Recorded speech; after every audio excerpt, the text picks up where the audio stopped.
시편 137편입니다. 우리가 바벨론의 여러 강변은 거기에 앉아서 시온을 기억하며 울었도다.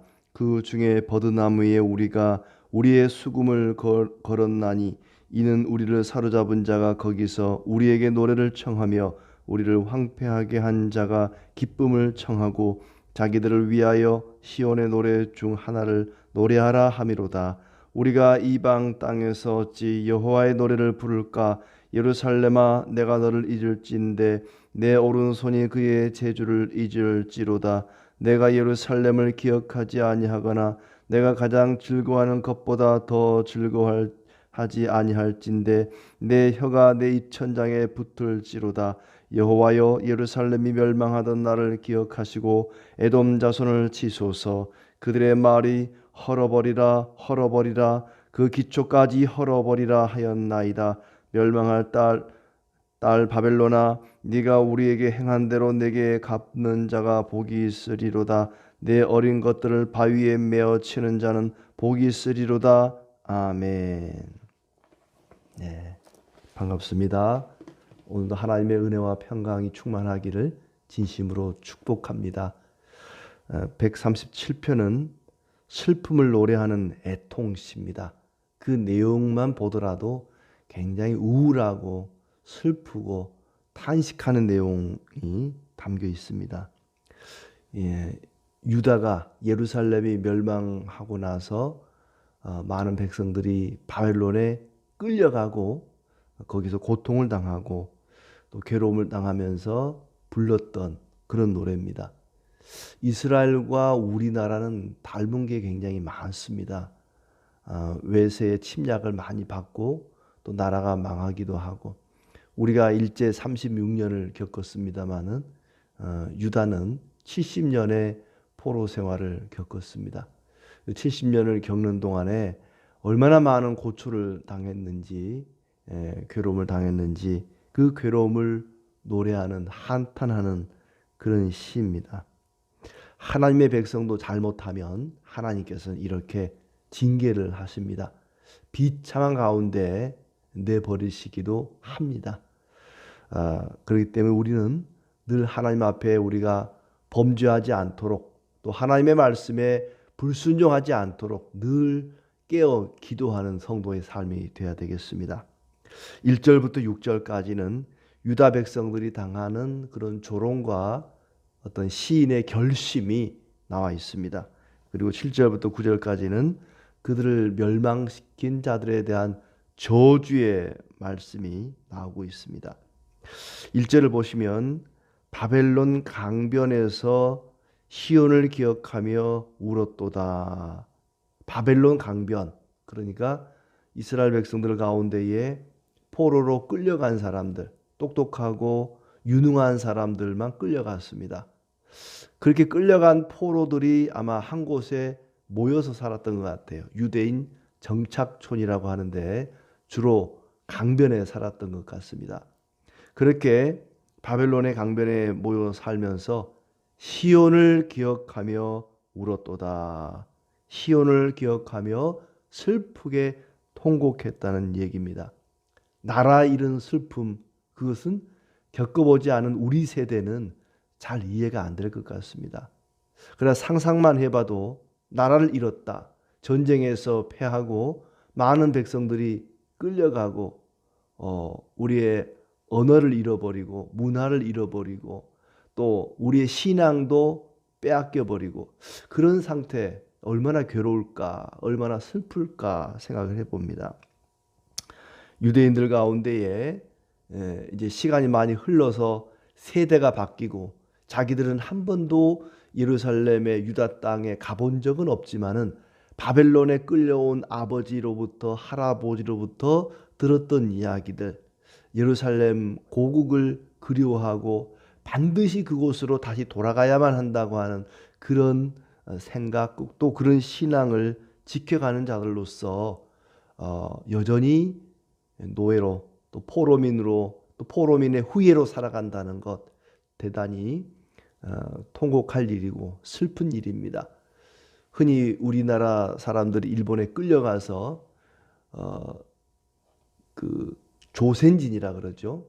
조센진이라는 그런 어떤 조롱, 모욕, 멸시를 받으면서 살았던, 영화나 드라마를 통해서만 우리가 접하게 됩니다마는 그 일이 얼마나 참 애통한 일일까. 아마 이 시인은 지금 그런 가슴 아픈 사연을 끌어안고 바벨론 강변에서 통곡을 합니다. 버드나무에 수금을 걸었다. 버드나무에 수금을 걸었다. 수금이라고 하는 것은 하나님을 찬양할 때, 예배 때 사용하는 악기입니다. 악기라고 하는 것은 나무에 걸어두는 장식품이 아니죠. 버드나무에 수금을 걸었다. 아마 이 시인이 누군지는 모르지만은 하나님께 찬양하고 예배하던 레위인이 아닐까 그렇게 추정을 해봅니다. 그는 하나님께 찬양하던 악기를 아마 가지고 가긴 간 것 같은데 그 악기를 연주용으로 쓰지 않고 나무에 걸어두었습니다. 연주할 마음이 없다는 거지요. 자신들을 모욕하는 자들의 기분을 맞춰줄 수가 없어서 그들을 위해서 연주할 수가 없었다고 3절에 이야기합니다. 그 이유가 나오죠. 왜 하나님께 찬양하는 악기인 수금을 연주용으로 쓰지 않고 버드나무에 걸어뒀는가? 이는 왜냐하면 그런 뜻이죠. 우리를 사로잡은 자가 거기서 우리에게 노래를 청했다는 겁니다. 바벨론 사람들이 이 유대인들에게 노래를 한번 불러봐라. 노래를 청했다는 거예요. 우리를 황폐하게 한 자가 기쁨을 청하고 자기들을 위하여 시온의 노래 중 하나를 노래하라 함이로다. 자기들을 위하여 술을 마시고 잔치를 벌리면서 흥을 돋구기 위해서 포로로 끌려온 사람들에게 야야 노래 한번 불러봐. 너희들이 여호와를 노래할 때 불렀던 그 노래 있지? 그 노래 한번 불러봐. 그 수금 가지고 연주하면서 노래를 한번 불러봐라. 야 오늘 잔치를 한번 벌려보자.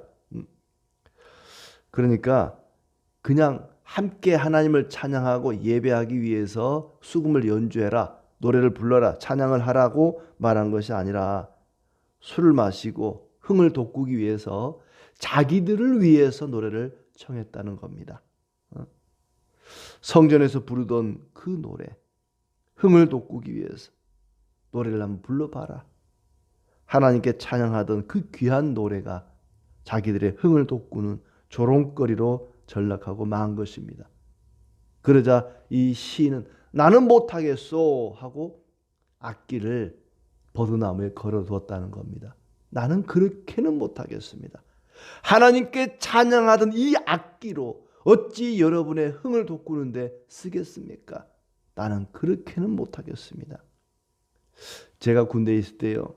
군대 가자마자 선임병들이 그래요. 야야야 신학교 졸업한 애가 왔단다. 야 너 노래 한번 불러봐.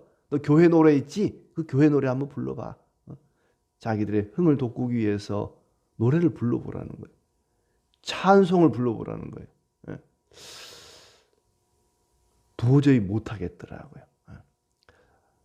또 어떤 경우도 있었냐면은 교회에서 하나님께 찬양할 때 쓰는 악기들, 뭐 드럼이나 기타나 여러 가지 악기가 있는데 그 아주 높은 원사가 와서 자기 어머니 칠순잔치를 해야 되는데 그 악기를 좀 가져다가 연주하게끔 사용하겠다는 거예요. 제가 아주 새파란 이등병 때인데 아무리 계급이 제가 낮지만은 그렇게는 못하겠더라고요. 안 됩니다. 이건 하나님께 예배할 때 쓰는 악기입니다. 그렇게 잔치 자리에 빌려드릴 수가 없습니다. 그랬더니 이거 요런 봐라. 이제 막 군대 들어온 놈이 무슨 내가 쓴다면 쓰는 거지. 안 됩니다. 이거는 이 목사님 허락을 받아야만 쓸 수 있습니다. 목사님께 그렇게 말했죠. 제가 안 된다고 했습니다. 그랬더니 잘했다 그래요. 하나님께 예배하는 악기를 흥을 돋구기 위한 술자리 흥을 돋구기 위한 악기로 쓰겠다. 제가 아직 신앙이 그때도 뭐 어리고 군대에서 계급도 낮지만은 도저히 용납이 안 되더라고요. 그때부터 그 사람한테 제가 두고두고 아주 미움을 많이 받았습니다만은 이 시인의 마음이 아마 그런 것 같습니다. 하나님께 예배할 때 쓰는 악기 노래를 사람들의 술자리에 흥을 돋구는 그런 노래, 그런 악기로 쓸 수는 없다. 나는 더 이상 노래를 부를 수가 없고 이 악기를 수금을 연주할 수가 없습니다. 그러니 버드나무에 수금을 걸었다. 버드나무에 수금을 걸었다. 4절에도 우리가 이방 땅에서 어찌 여호와의 노래를 부를까? 이 말은 찬송은 예배 때만 불러야지 술자리에서 흥을 돋구기 위해서 부르는 것 결코 옳지 않다는 얘기입니다. 불결한 땅, 불결한 민족 앞에서 어찌 거룩한 노래를 부를 수 있겠는가? 하나님의 도성 예루살렘이 성전이 폐허가 되고 불타고 무너졌는데 어찌하여 이런 노래를 부를 수 있겠는가? 이런 술자리에 흥을 돋구기 위해서 찬송을 연주할 수 있단 말인가? 나는 그렇게 할 수가 없다. 5절 6절 예루살렘을 잊을 수 없다는 겁니다. 도저히 예루살렘을 잊을 수가 없다. 예루살렘아 내가 너를 잊을진대 내 오른손이 그의 제주를 잊을지로다. 내가 예루살렘을 기억하지 아니하거나 내가 가장 즐거워하는 것보다 더 즐거워하지 아니할진대 내 혀가 내 입천장에 붙을지로다. 예루살렘을 기억하지 않으면 저주를 받을 것이라는 얘기입니다. 내가 술자리에 흥을 돋구기 위해서 수금을 연주하고 하나님 찬송하는 그 찬송을 부른다면 그것은 바로 예루살렘을 잊어버리는 행위라는 것입니다. 나는 절대 예루살렘을 잊어버리지 않겠다 하는 굳은 결심이 담겨 있습니다. 그리고 7절부터 9절은 그렇게 자신들을 멸망시킨 자들에 대해서 에돔, 바벨론 그들에 대한 저주의 말씀이 나옵니다. 예루살렘 멸망날을 기억하소서. 하나님 에돔을 치소서. 에돔의 자손들을 치소서. 왜 에돔을 치라 그랬는고? 예루살렘 유다가 망할 때에 헐어버리라 헐어버리라 그 기초까지 헐어버리라 하였나이다. 바벨론이 예루살렘을 무너뜨릴 때 옆에서 박수치면서 박장대소하고 낄낄대면서 헐어버리라 헐어버리라 그 기초까지 다 헐어버리라. 예루살렘 멸망을 기뻐하고 부추기고 같은 동족인 에돔이 그랬단 말입니다. 도저히 이 에돔에 대해서 용서가 안 되는 것입니다. 그렇다고 해서 참 이런 증오가 에돔을 멸하여 달라. 이 에돔이라는 나라가 그렇게 자기들을 저주했다고 해서 그들에게 이렇게 멸망시켜 달라고 하는 것이 과연 옳은 것일까? 한편으로 그런 생각이 들기도 하지만 예루살렘을 너무나 사랑하기 때문에 예루살렘 멸망을 기뻐했던 자들을 미워하는 것입니다. 비록 그들은 바벨론 포로로 끌려가 있었지만은 한 번도 보지 않은 고향 예루살렘을 사모했습니다. 또 바벨론을 저주합니다. 바벨론 예루살렘을 멸망시켰던 그 바벨론 그들을 멸하는 자들은 복이 있으리라. 8절에 보시면 네가 우리에게 행한 대로 내게 갚는 자가 복이 있으리로다. 네 어린 것들을 바위에 메어 치는 자는 복이 있으리로다. 어린 아이들을 바위에다가 내리쳐서 죽였단 말이죠. 누가요? 바벨론 사람들이 예루살렘 사람들에게. 그들이 했던 것과 똑같이 내게 되갚아 주는 자는 복이 있으리로다.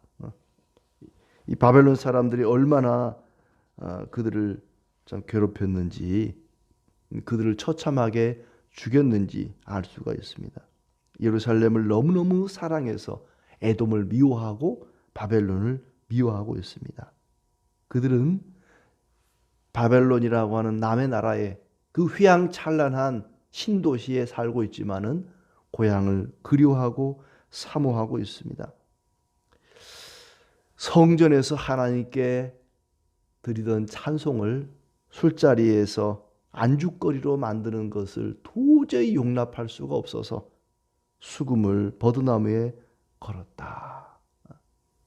술을 마시면서 건배를 하는데 할렐루야 하면서 건배를 한다. 용납이 안 되는 거죠. 하나님을 찬양하라, 여호와를 찬양하라는 말을 술자리 할 때 건배사로 쓴다. 그런 격입니다.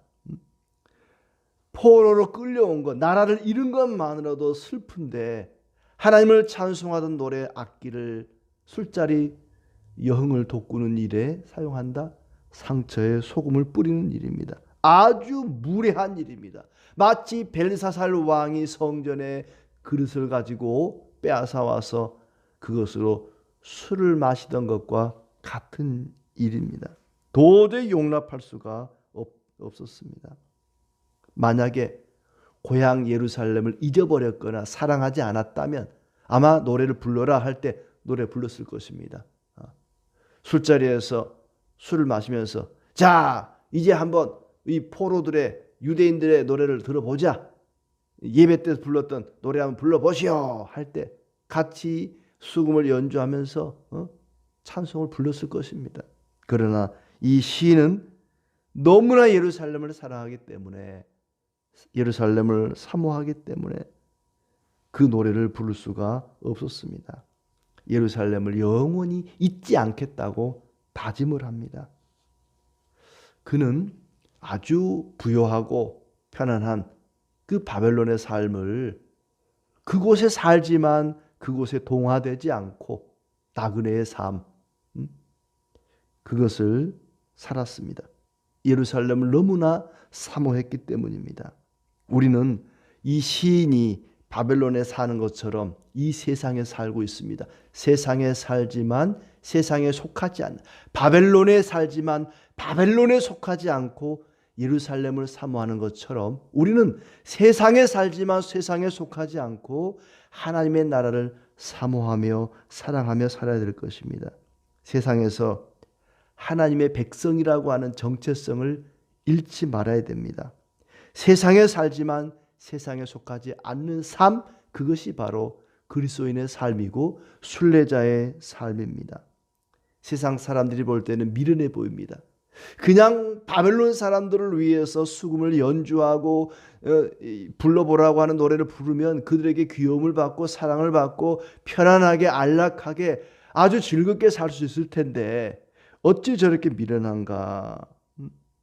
우리가 이 땅에서 성도로 살기로 작정했다면 때로는 손해를 보고 때로는 미련해 보일지라도 인내하면서 참고 견디고 신앙을 지켜가야 할 것입니다. 오늘도 이 세상에 살지만 세상과 구별된, 세상에 속하지 않는 하나님 나라에 속한 하나님 백성으로서 거룩하고 경건한 삶을 살아가시기를 진심으로 축복합니다.